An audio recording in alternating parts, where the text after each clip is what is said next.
إن الحمد لله نحمده ونستعينه ونستغفره ونعوذ بالله من شرور أنفسنا ومن سيئات أعمالنا من يهده الله فلا مضل له ومن يضلله فلا هادي له أشهد أن لا إله إلا الله وحده لا شريك له وأشهد أن محمدا عبده ورسوله يا أيها الذين آمنوا اتقوا الله حق تقاته ولا تموتن إلا وأنتم مسلمون يا أيها الناس اتقوا ربكم الذي خلقكم من نفس واحدة وخلق منها زوجها وبث منهما رجالا كثيرا ونساء واتقوا الله الذي تساءلون به والأرحام إن الله كان عليكم رقيبا يا أيها الذين آمنوا اتقوا الله وقولوا قولا سديدا يصلح لكم أعمالكم ويغفر لكم ذنوبكم ومن يطع الله ورسوله فقد فاز فوزا عظيما أما بعد فإن خير الحديث كتاب الله وخير الهدي هدي محمد صلى الله عليه وسلم وشر الأمور محدثاتها وكل محدثة بدعة وكل بدعة ضلالة وكل ضلالة في النار أعوذ بالله السميع العليم من الشيطان الرجيم من همزه ونفخه ونفثه بسم الله الرحمن الرحيم قل لن يصيبنا إلا ما كتب الله لنا هو مولانا وعلى الله فلیتوکل المؤمنون۔ ہر قسم کی تعریف و توصیف، حمد و ثنا، بڑائی و کبریائی، عزت و جلال اللہ وحدہ لا شریک کے لیے لائق اور زیبا ہے، جو ہمارا خالق حقیقی معبود برحق ہے، جس کی توفیق سے، اس کی رحمت سے ہمیں دین اسلام کی دولت ملی، جس نے ہماری ہدایت کے لیے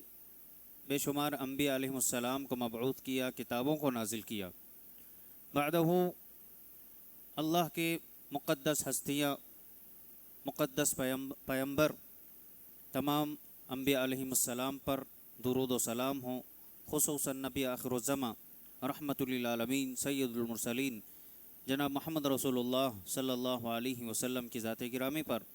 کہ آپ علیہ الصلاۃ والسلام نے اللہ تعالیٰ کی امانت، اس کی شریعت، کتاب و سنت کی تعلیمات کو اللہ کے بندوں تک کما حقہ پہنچا دیا، صلوات اللہ وسلامہ علیہ۔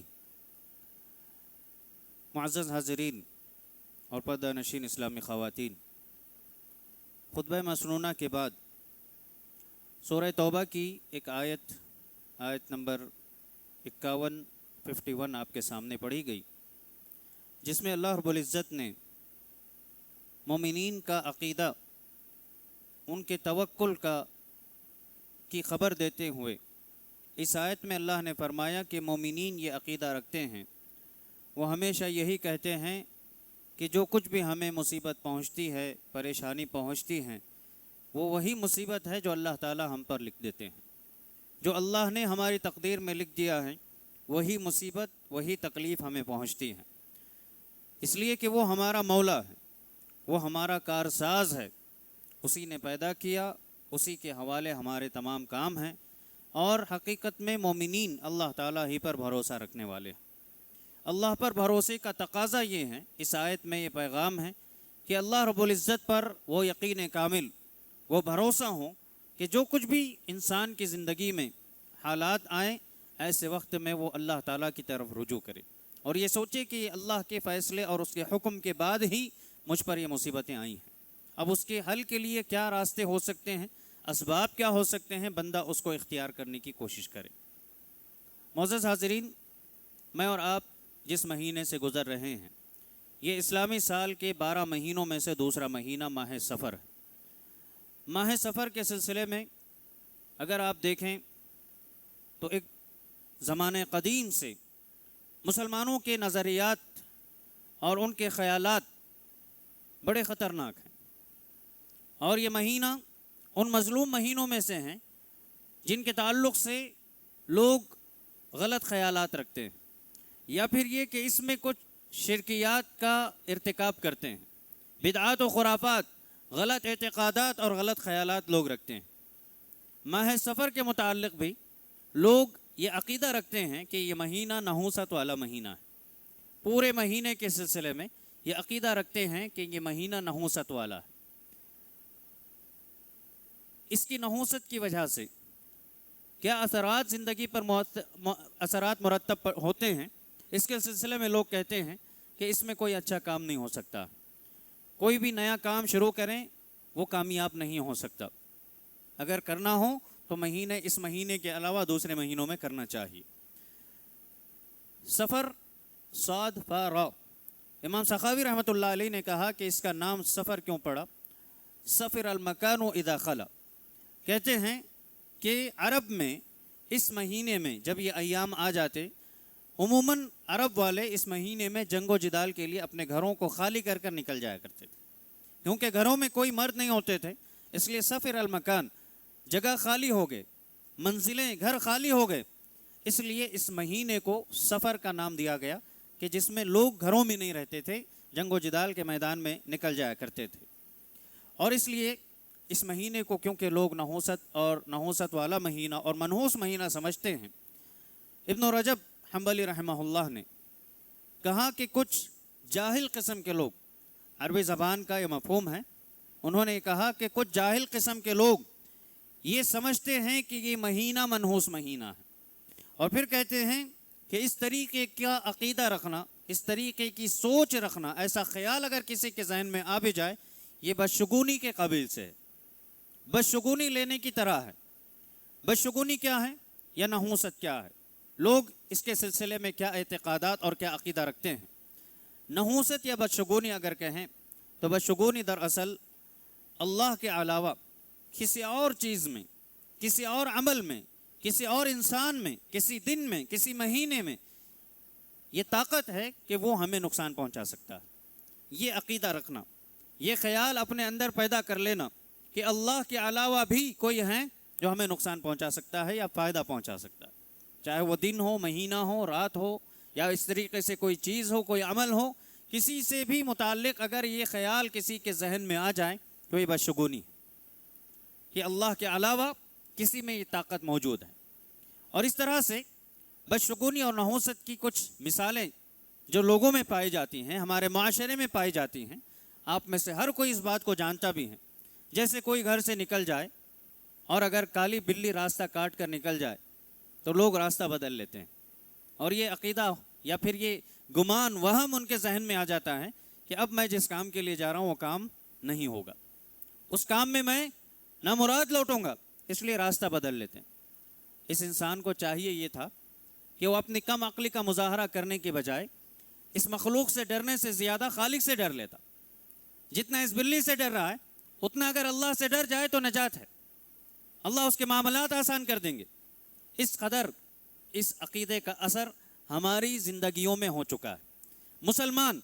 مسلمانوں میں یہ عقیدہ پایا جاتا ہے، غیر مسلم تو دور، ان کے پاس مختلف قسم کی کمزوریاں، مختلف قسم کے وہم و گمان، بہت سارے اعتقادات پائے جاتے ہیں، لیکن مسلمان جو یہ دعویٰ کرتا ہے کہ میں مسلمان ہوں،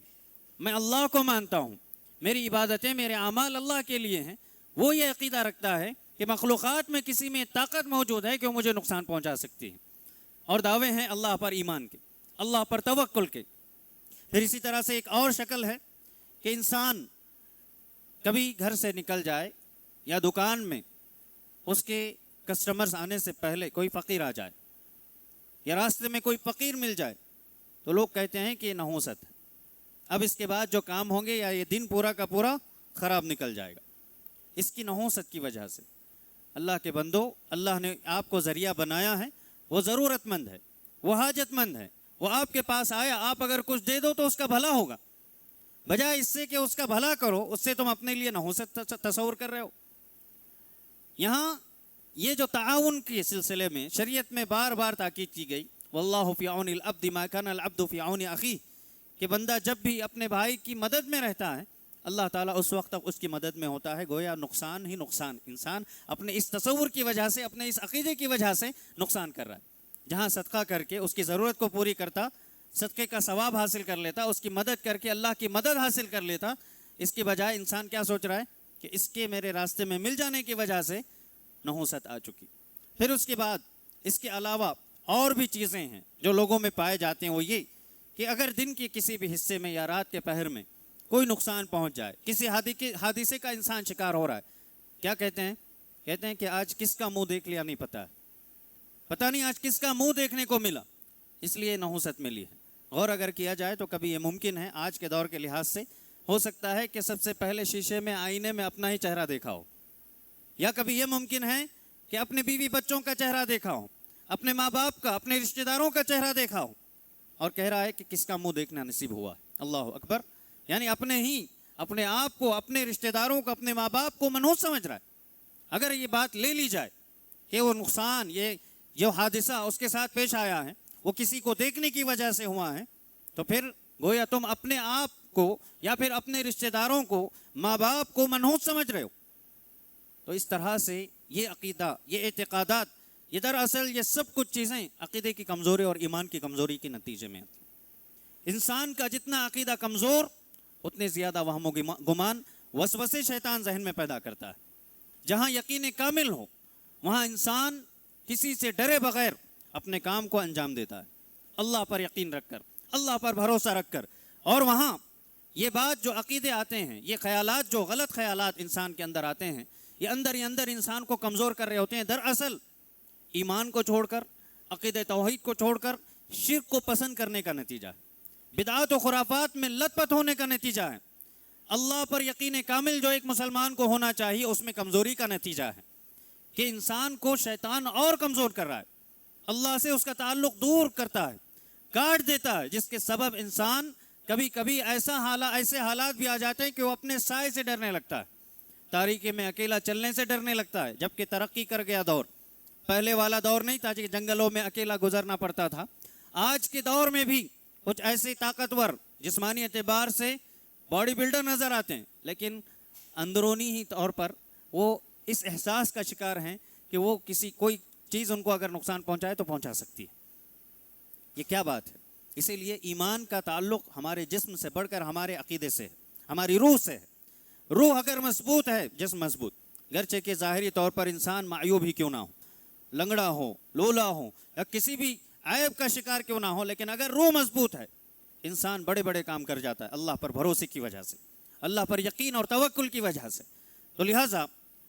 یہ خیالات آنا،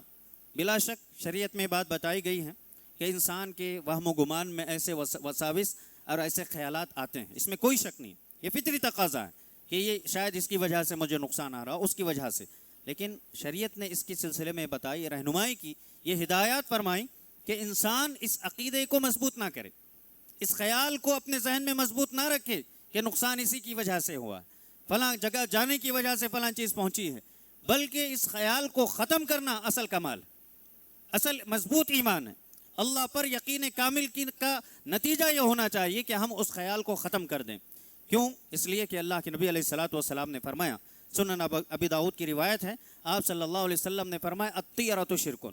اس قسم سے بدشگونی لینا، یعنی اللہ کے علاوہ دوسری چیزوں میں نفع و نقصان کی طاقت کا احساس رکھنا، خیال رکھنا، یہ بدشگونی ہے۔ تو آپ نے کیا فرمایا؟ کوئی بھی بدشگونی کا اگر خیال اور احساس رکھتا ہے تو کیا ہوا؟ شرک، الطیرۃ شرک، نبی کریم صلی اللہ علیہ وسلم کے الفاظ ہیں۔ پھر آپ نے فرمایا کہ وما منا الا ولکن اللہ یذہبہ بالتوکل، ہم میں سے ہر ایک کو ایسے خیال آتے ہیں،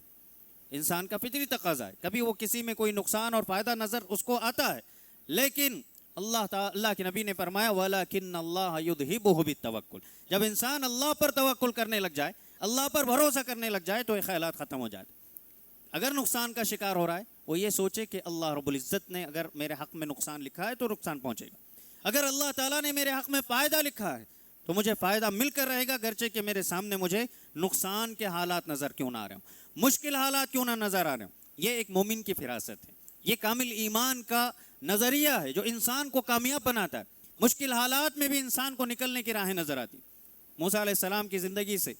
کیا فائدہ ملتا ہے؟ سب سے بڑا فائدہ یہی کہ انسان کے وہم و گمان میں نہ آئے۔ تاریخ انسانیت کا ایسا معجزہ، ایسی تاریخ اللہ نے پیش کر دی موسیٰ علیہ السلام کے ذریعے۔ سمندر تھا سامنے اور پیچھے فرعون کی قوم، فرعون کی فوج، اس کا لشکر بہت سارے ہتھیار لے کر کے نکلا۔ اللہ پر بھروسے کا نتیجہ کیا ہوا؟ ہاتھ اٹھایا، اللہ سے دعا کیا موسیٰ علیہ السلام نے، تو راستہ نکل گیا۔ سمندر جہاں انسانی عقل رک جاتی ہے، سوچنا تو دور، کبھی خیال بھی نہیں آتا ہے، لیکن اللہ رب العزت نے ایسی چیز کر دکھائی اس توکل اور ایمان، اس یقین کامل کی وجہ سے، اس مضبوط ایمان کی وجہ سے کہ دنیا دنگ رہ گئی۔ ایسی مثال اللہ نے پیش کی، اور یہی دراصل اللہ پر بھروسے کا نتیجہ ہے کہ کبھی کبھی اللہ تعالیٰ کی جانب سے ایسی غیبی مدد آ جاتی ہے کہ جو انسان کیا دنیا کبھی اس کو وہم و گمان میں دنیا میں نہیں آئے ہوتی۔ تو اس لحاظ سے انسان کو چاہیے کہ انسان اللہ پر بھروسہ کرے، جب کبھی اس قسم کے خیالات آئے وہ اللہ پر توکل کر کے ان خیالات کو ختم کر دے۔ پھر اسی طرح سے معاویہ بن حکم السلمی رضی اللہ عنہ اللہ کے نبی علیہ السلام کے پاس کچھ جاہلیت میں کیے جانے والے اعمال کا ذکر کر رہے تھے۔ انہوں نے کہا کہ ہم ایسا کام کرتے تھے، ویسا کام کرتے تھے۔ اس میں سے ایک کام انہوں نے ذکر کیا، کننا نتطیر، کہ ہم بدشگونی لیا کرتے تھے۔ اب جاہلیت کے بدشگونی کی شکلیں آپ دیکھیں تو کچھ لوگ کبوتر اڑا دیتے، اور اگر وہ سیدھی جانب جاتا تو سمجھتے کہ ہمارا کام بن جائے گا، چاہے وہ سفر تجارت کا سفر ہو یا کسی سے ملنے کے لیے نکل رہے ہو، کسی بھی کام سے کسی بھی غرض سے نکل رہے ہیں، تو یہ سمجھتے اگر کبوتر سیدھی جانب جاتا رائٹ سائڈ تو سمجھتے کہ ہمارا کام صحیح ہوگا، اگر کوئی لیفٹ سائڈ جاتا تو سفر کینسل۔ پھر اس طرح سے تیر پھینکتے، اور تیر کا بھی نشان اگر اسی طریقے سے ہواؤں کی کہ رخ کی وجہ سے سیدھی جانب جاتا تو پھر سمجھتے کہ ہمارا سفر صحیح ہے۔ اس طریقے کے مختلف قسم کے خیالات اور وہم و گمان ان کے پاس تھے۔ تو انہوں نے ایسے ہی ذکر کیا کہ ہم اسی طریقے سے بدشگونی لیا کرتے تھے جاہلیت میں۔ تو اللہ کے نبی علیہ السلام نے ان کو فرمایا، من ردت الطیرۃ من حاجتہ فقد اشرک، یاد رکھو کہ جس کسی کو بھی اس کی حاجت سے یہ بدشگونی والا خیال، منحوس مانے جانے والا خیال اگر روک دے اس کی حاجت سے، اس کے سفر سے، اس کے کام سے، اس کی تجارت سے، اس کی رشتہ داری سے، مختلف کاموں سے اگر یہ خیال اسے روکتا ہے تو اس نے شرک کیا۔ اللہ اکبر، اس نے شرک کیا۔ اور اس طرح سے آپ صلی اللہ علیہ وسلم نے مزید فرمایا، ذاک شیء یجدہ احدکم فی نفسہ فلا یصدنکم، یہ انسان کے وہم و گمان میں آنے والے خیالات ہیں بلا شک، لیکن تمہیں چاہیے کہ یہ خیالات تمہیں تمہارے کام سے نہ روکیں۔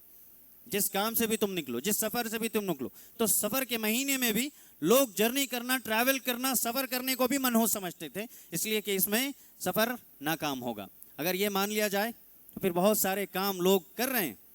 ہو بھی رہے ہیں، سکسیسفل ہو رہے ہیں، کسی کو کامیابی ملتی ہے، کسی کو بڑا پروفٹ مل رہا ہے۔ اور اگر ہم اپنے ملک کی بات کریں تو چندریان بھی ناکام ہونا چاہیے تھا، وہ کامیاب ہوا، پراؤڈ مومنٹ انڈیا کے لیے بنا۔ تو اگر یہ نحوست والا عقیدہ رکھا جائے، تصور کریں کتنے ہماری زندگیوں میں بہت ساری چیزیں ختم ہو جائیں گی، اچھائیاں ختم ہو جائیں گی، کیونکہ اللہ تعالیٰ نے کیا فرمایا، حدیث قدسی ہے، انا عند ظن عبدی بی، کہ بندہ میرے متعلق جیسے سوچتا ہے میں حالات اس کے ساتھ ویسے لاتا ہوں۔ اللہ اکبر، اللہ پر ایمان کا تقاضا یہ ہے کہ اللہ سے حسن ظن رکھے بندہ، کوئی بھی کام شروع کرے۔ اس لیے اللہ کے نبی صلی اللہ علیہ وسلم نے استخارہ سکھایا کہ بندہ معاملے کو اللہ کے حوالے کر دے اور یہ سوچ کر قدم آگے بڑھائے کہ اگر یہ اچھا ہے تو اللہ میرے کام کو نتیجے تک پہنچائے گا، اس کا اچھا رزلٹ نکلے گا، اور اگر یہ کام نقصان دہ ہے تو کسی نہ کسی طریقے سے اللہ اس کو روک دے گا۔ بتائیے یہ بہتر ہے یا پھر صرف ہم اپنے خیال میں یہ بات پیدا کر لیں کہ یہ کام کرنے سے ایسا ہوگا، فلاں کی وجہ سے یہ کام رک جائے گا، فلاں دن کی وجہ سے، فلاں مہینے کی وجہ سے، اور ہم اپنے اچھے ہونے والے کام کو رک جائے اگر اس سے، تو پھر نقصان ہم اپنا ہی کر رہے ہیں، دنیاوی اعتبار سے بھی، اخروی اعتبار سے بھی، کیونکہ شرک کا نتیجہ ہے، شرک میں ملوث ہو رہے ہیں اس خیال کی وجہ سے، اس عقیدے کی وجہ سے۔ اب اللہ کے نبی علیہ السلام نے اس صحابی کو جنہوں نے کہا تھا کہ ایسے خیالات آتے ہیں تو کیا کیا جائے، آپ نے دعا سکھائی اور بتایا کہ کفارہ کیا ہے اس قسم کے خیالات کو مٹانے والی دعا آپ نے بتایا۔ کہا کہ بندہ یہ کہہ لے، اللہم لا خیر الا خیرک ولا طیر الا طیرک، کہتے ہیں کہ اللہ جو بھی خیر ہے، بھلائی ہو تیری ہی بھلائی، تیری طرف سے آنے والی ہے، اور کوئی اگر برا ہوتا ہے، بدشگونی آتی ہے تو وہ صرف تیرے ہی حکم کی وجہ سے ہے، ولا الہ غیرک، اور تیرے علاوہ کوئی معبود برحق نہیں ہے، تیرے علاوہ کوئی معبود برحق نہیں ہے۔ یہ دعا پڑھنا ہے، لا خیر الا خیرک ولا طیر الا طیرک ولا الہ غیرک۔ یہ دعا اگر انسان پڑھ کر کے کام کو آگے بڑھ جائے تو کام ان کے لیے آسان ہو سکتا ہے۔ معزز حاضرین، ایک بات سوچنے کی یہ بھی ہے، ان ایام میں اگر کسی کا ایک خیال ہے، یہ تصور ہے، اور کسی نے کسی کو کہتے ہوئے سنا بھی ہے، کوشش یہ کرنی چاہیے کہ ہم انہیں صحیح عقیدے کی طرف لائیں، صحیح بات کی طرف انہیں ترغیب دیں، بتائیں کہ یہ غلط خیالات ہیں، یہ شرک پر مبنی یہ خیالات ہیں جو انسان کو، اس کے عقیدے کو، اس کے ایمان کو کمزور کر کے ضلالت و گمراہی کی طرف لے جائیں گے۔ اسی لیے اگر کوئی شخص یہ مانتا ہے کہ فلاں دن کی وجہ سے، فلاں مہینے کی وجہ سے، فلاں تاریخ کی وجہ سے اگر یہ مجھے نقصان پہنچ رہا ہے، یا یہ دن یہ مہینہ منحوس ہے، تو گویا وہ اللہ پر جھوٹ باندھ رہا ہے، گویا وہ نعوذ باللہ اللہ کو منحوس سمجھ رہا ہے، اور اللہ کو اس طریقے سے وہ تکلیف دیتا ہے۔ صحیح مسلم کی روایت، صحیح بخاری و مسلم دونوں میں ہے، اللہ تعالیٰ نے خود فرمایا، حدیث قدسی ہیں، اللہ فرماتے ہیں قال اللہ عز وجل یؤذینی ابن آدم یسب الدہر وانا الدہر بید الامر اقلب اللیل والنہار، کہتے ہیں کہ ابن آدم ہم میں سے سب ہیں، تمام انسان قیامت تک آنے والے جو بھی ایسا عقیدہ رکھتے ہیں، اللہ تعالیٰ نے ان کے بارے میں کہا کہ ابن آدم مجھے نقصان پہنچاتا ہے، مجھے تکلیف دے رہا ہے، کس بات سے؟ یسب الدہر، وہ زمانے کو گالی دیتا ہے، وہ زمانے کو گالی دیتا ہے، کسی دن کو گالی دے رہا ہے، بارش کے اچانک آ جانے کو اگر وہ نقصان اپنے لیے محسوس کر کے کہے کہ بارش کی وجہ سے میرا کام خراب ہو گیا، یا کسی دن کی وجہ سے، بخار کی وجہ سے، یا مہینے کی وجہ سے اگر کسی نے اپنے کام میں آنے والے نقصان کو یہ سمجھ لے کہ یہ اس کی وجہ سے ہوا ہے، تو اللہ تعالیٰ کیا فرما رہے ہیں؟ ابن آدم ایسے اعمال کی وجہ سے وہ جب زمانے کو گالی دیتا ہے گویا وہ مجھے گالی دے رہا ہے، کیوں؟ وَأَنَا الدَّهْرُ، کیونکہ میں ہی زمانہ ہوں، بِيَدِ الْأَمْرُ، تمام معاملات میرے کنٹرول میں ہیں، اقلب اللیل والنہار، میں ہی رات اور دن کو لاتا ہوں، رات اور دن کو پلٹانے کی قدرت کس کے پاس ہے؟ سورج اگر اپنے کرنیں لے کر کے طلوع ہوتا ہے تو اللہ کے حکم سے ہوتا ہے، اگر یہ غروب ہوتا ہے تو اللہ رب العالمین کے حکم سے ہوتا ہے، تو جو بھی دن آئے، جو مہینہ آئے، جو ہفتہ آئے، ادھر اصل اللہ رب العزت کے حکم سے آتے ہیں۔ اگر کوئی انسان کسی تاریخ میں، کسی دن میں، کسی مہینے میں یہ عقیدہ رکھے کہ اس کی وجہ سے مجھے نقصان پہنچ رہا ہے، تو اس طرح سے وہ اللہ رب العزت کو گالی دے رہا ہے، اللہ رب العزت کو، اللہ اکبر، اللہ کو گالی دینے سے بچو، یہ عقیدہ بڑا خراب ہے، یہ شیطان کی جانب سے آنے والے وسوسے خیالات، ان کو ختم کر کر اللہ پر بھروسہ کرو، ورنہ پھر بڑے گناہوں کا شکار ہو جائیں گے۔ اللہ تعالیٰ کو گالی دینے، بڑا افسوس ہے، انگریزی تاریخ میں تو بڑے خرافات پائے جاتے ہیں، ہماری تاریخوں میں بھی، ہمارے کیلنڈر، ہجری کیلنڈر میں بھی دیکھا جائے، کبھی دن ڈھونڈنا پڑتا ہے، کبھی مہینے کو دیکھنا پڑتا ہے کہ کون سا ایسا دن ہے، کون سا ایسا مہینہ، اور کون سی ایسی تاریخ ہے کہ جس میں مسلمان کوئی شرک نہ کرتا ہو، کسی بدعت کا شکار نہ ہو۔ بڑی مشکل ہوتی ہے ڈھونڈنے میں، ہر دن میں کوئی نہ کوئی خیال، ہر دن میں کوئی نہ کوئی بدعت، ہر دن میں، ہر مہینے میں کوئی نہ کوئی شرکی عمل انسان کرتا ہے، اور کہنے کو مسلمان ہے، ان کے اسلام کو کوئی نقصان نہیں ہو رہا ہے، لیکن کریں گے وہی جو اسلام سے ثابت نہیں ہوتا ہے۔ تو ہر ایسے عمل سے انسان کو بچنا چاہیے جو اللہ رب العزت کی شان کو گھٹا سکے۔ اللہ پر اعتراض اٹھنے والے کام اگر ہیں تو بتائیے اس سے بڑا گناہ کیا ہے، اس سے بڑا ظلم کیا ہے؟ تو لہٰذا ایک عظیم خوشخبری اللہ کے نبی علیہ الصلوۃ والسلام نے دی، اگر انسان اس عقیدے سے بچ جائے، بلکہ اس عقیدے سے بچنے کے لیے اللہ کے نبی نے اپنے دور میں چھوٹے بچے عبداللہ ابن عباس رضی اللہ عنہ کو نصیحت کی تھی، بہت بڑا پیغام، بہت بڑی چیز اللہ کے نبی صلی اللہ علیہ وسلم نے ایک چھوٹے سے بچے کو دی۔ ہم تو بڑے ہو گئے ہیں، پڑھے لکھے ہیں، حالات کو جانتے ہیں، اللہ تعالیٰ کے سلسلے میں اب تک بہت ساری چیزیں ہم نے پڑھی ہیں، سنی ہیں، اس کے باوجود اگر یہ وسوسے آتے ہیں تو پھر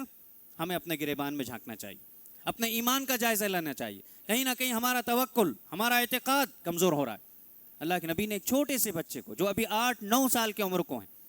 بالغ بھی نہیں ہوئے، ان کو یہ کہا تھا کہ جان لو، اے بچے جان لو، پوری دنیا مل کر کے بھی، پوری دنیا، جن و انس سب مل کر کے اگر تمہیں فائدہ پہنچانا چاہیں تو وہ اتنا ہی فائدہ پہنچا سکتے ہیں جتنا اللہ تعالیٰ نے تمہارے حصے میں لکھا ہے۔ تمہارے لیے جتنا، پوری دنیا اگر پوری دولت لے کر آئے، خزانے لے کر آئے، فائدہ تمہیں اتنا ہی پہنچے گا جتنا اللہ نے لکھا ہے، اور اگر پوری دنیا تمہارے خلاف سازش کرے، تمہیں نقصان پہنچانا چاہے، تمام ہتھیار لے کر آ جائیں، تمہیں اتنا ہی نقصان پہنچے گا جتنا کہ اللہ نے لکھا ہے۔ یہ ایمان ایک چھوٹے بچے کو، یہ عقیدہ، یہ تصور ایک چھوٹے بچے میں اللہ کے نبی صلی اللہ علیہ وسلم نے پیدا کیا۔ میں اور آپ تو بڑے ہو چکے ہیں، ہمیں اب اپنے بچوں کو ایسی تربیت دینے کی ضرورت ہے، ہمیں اپنی نسلوں کو ان باتوں کی تعلیم دینے کی ضرورت ہے، نبوی تعلیم، نبی صلی اللہ علیہ وسلم کی تربیت کا انداز، کہ ہم اپنے چھوٹے بچوں کو یہ چیزیں سکھائیں، نہ یہ کہ ہم غلط عقیدے رکھ کر ان چیزوں کو نسل در نسل منتقل کرتے چلے جائیں۔ اس طریقے سے نہ صرف ہمارا عقیدہ، نہ صرف ہمارا ایمان، بلکہ ہمارے آنے والی نسلوں کے ایمان اور عقیدے کو ہم خراب کر کے چلے جا رہے ہیں۔ توبہ کریں، اگر ان چیزوں میں ملوث ہیں توبہ کرنا ہے۔ عظیم خوشخبری دیکھیے، اللہ کے نبی علیہ الصلوۃ والسلام نے ذکر کیا کہ میری امت کے 70,000 لوگ ایسے ہیں، اللہ اکبر، میری امت کے 70,000 لوگ ایسے ہیں جن کو بغیر حساب کے بغیر عذاب کے جنت میں سیدھے داخلہ، سیدھے جنت میں داخل ہوں گے۔ صحابہ کو تجسس ہوا، جیسے ابھی آپ کے ذہن میں آ رہا ہوگا، اگر کوئی پہلی بار سن رہے ہوں تو ان کو شاید یہ سوال آئے کہ کون ہوں گے وہ لوگ جن کو اللہ کوئی سوال نہیں پوچھے گا۔ صحابہ بھی پریشان تھے، ایسے ہی پریشان تھے۔ صحابہ سوچنے لگے کہ کون ہوں گے کون ہوں گے، اتنا کہہ کر اللہ کے نبی صلی اللہ علیہ وسلم اپنے حجرے میں چلے گئے۔ تو تجسس اور بڑھ گیا کہ آخر ہیں کون یہ لوگ۔ پھر آپ علیہ الصلوۃ والسلام جب آئے کافی دیر کے بعد، آپ نے دیکھا صحابہ اپنی جگہ سے ہلے ہی نہیں ہیں۔ اللہ اکبر، کتنا جذبہ تھا دیکھیے جنت میں جانے کے لیے۔ یہ سوچتے تھے کہ ہم بھی ایسے بنیں گے، جانیں گے کہ آخر وہ کون ہیں کہ ہم بھی ویسے بن سکیں۔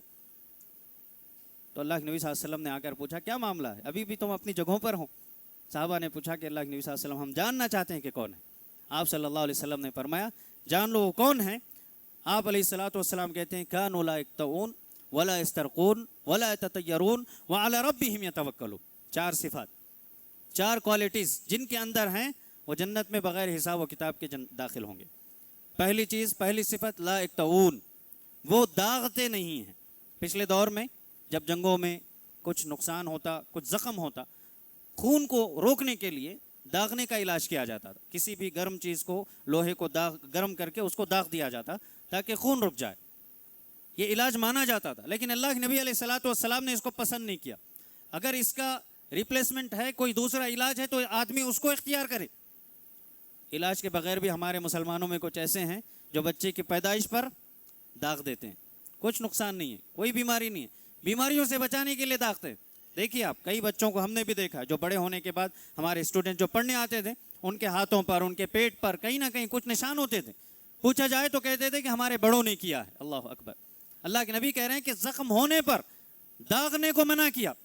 اور لوگ کچھ بھی نہ ہونے پر داغتے ہیں اور یہ سوچتے ہیں کہ یہ برائیوں سے روکنے والی چیزیں۔ کیسے عقیدے پلٹ گئے۔ جنت میں جانا اگر ہے تو عقیدوں کو درست کریے، خیالات کو درست کریے، اور اس خیال کو، اپنے خیال کو اللہ اور اس کے رسول کے خیال کے مطابق بناؤ۔ اللہ کے نبی نے فرمایا کہ داغنے کے علاج سے لوگ گریز کرتے ہیں، اپنے آپ کو بچاتے ہیں۔ دوسری صفت ولا یسترقون، انہیں کبھی روحانی طور پر کوئی تکلیف ہو، کوئی بیماری، کوئی آسیب، کوئی جن فلاں کا شکار اگر ہو گئے، جادو کا شکار ہو گئے، تو ایسے وقت میں خود سے غور کریں، لا یسترقون، خود سے رقیہ طلب نہیں کرتے۔ جا کر کسی کے کہو کہ مجھے رقیہ کریے، مجھے دم کیجیے، بلکہ ایک مسلمان کو چاہیے کہ وہ خود دعائیں سیکھے۔ سورۃ الفاتحہ، اللہ اکبر،